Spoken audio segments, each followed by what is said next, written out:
Arzu edirəm bu il xalqım üçün bolluk, əminamanlıq, qələbələr ili olsun.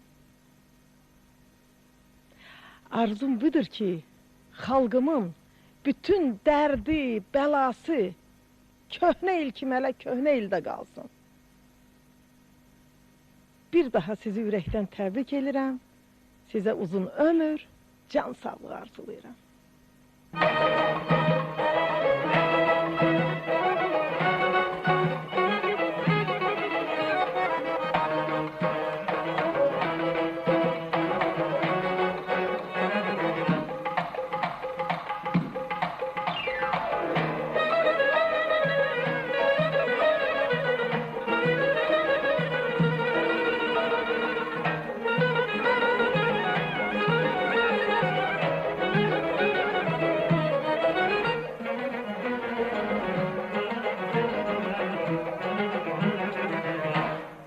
Mən aşıq gələn yara, qədrimi bilən yara.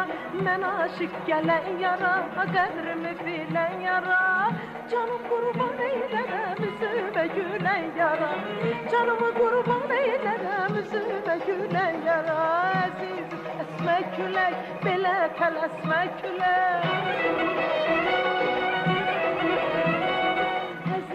Əsmə külək, belə tələsmə külək. Yar görüşə gələcək, yolları kəsmə külək. Yar görüşə gələcək, yolları kəsmə külək.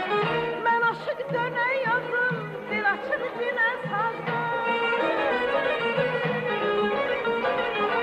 Mən aşıq dönən yazım, dil açır dinə sazım. Aşkım derya kaderdir, aşkım derya kadar. Ne söyleyeyim ne yazım. Aşkım derya kadar, aşkım dünya kadar. Ne söyleyeyim ne yazım. Oh, ne söyleyeyim ne yazım.